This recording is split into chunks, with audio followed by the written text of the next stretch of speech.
வையகம், வாழ்க வையகம், வாழ்க வளமுடன். குரு வாழ்க, குருவே துணை. வேதாத்ரி மகரிஷி அவர்கள் அருகிலேயே வாழ்க்கை மலர்கள் என்ற புத்தகத்திலிருந்து நாள் ஒரு நற்சிந்தனையாக செப்டம்பர் 3. தலைப்பு: சினத்தை வெல்வோம். சினத்தின் மூலம் நீங்கள் பெற்று வரும் உடல் நல இழப்பை நினைவு கொள்ளுங்கள். சினம் கொள்ளும் போது உயிராற்றல் மிகுகின்றன, ரத்தம் சூடேறுகிறது, இரத்த ஓட்டத்தின் அழுத்தம் அதிகரிக்கின்றது, கண்கள் ஒளி இழக்கின்றன, இருதயம் துரிதப்படுகிறது, அதன் துடிப்பு விரைவாகிறது, நரம்பு தளர்ச்சி ஏற்படுகின்றது. சினம் கொள்வதனால நம்ம உடம்புல என்னென்ன மாற்றங்கள் ஏற்படும்? பொதுவாக உடல் இயக்க ஒழுங்கே சீர்குலைந்து போகிறது. சினத்தோடு நீங்கள் இருக்கும் போது உறவினர்கள், நண்பர்கள் கூட உங்களை நெருங்க அஞ்சுகின்றனர்.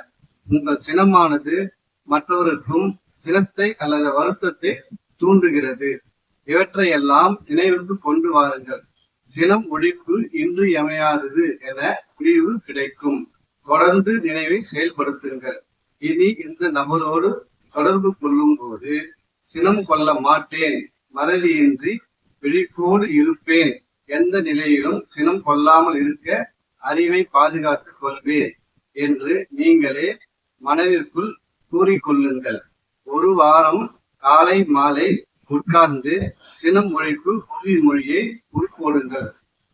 நம்ம கிட்ட யாராவது மேலாம் நமக்கு கோபம் வருதோ அவங்கள நினைச்சு நம்ம வாழ்த்தி அவங்க மேல இனிமேல் இருந்து கோபப்பட மாட்டேன், சினம் கொள்ள மாட்டேன் என்று மாதிரி சொன்ன மாதிரி ஒரு வாரம் காலை மாலை இந்த மாதிரி நம்ம ஒரு பயிற்சி எடுத்துட்டோம் அப்படின்னா நினைவு மறாமல் குறிப்போடு நம்ம பேசுங்கள், பழகுங்கள். இம்முறையோடு ஒரு வார காலம் நோன்பாக கொள்ளுங்கள்.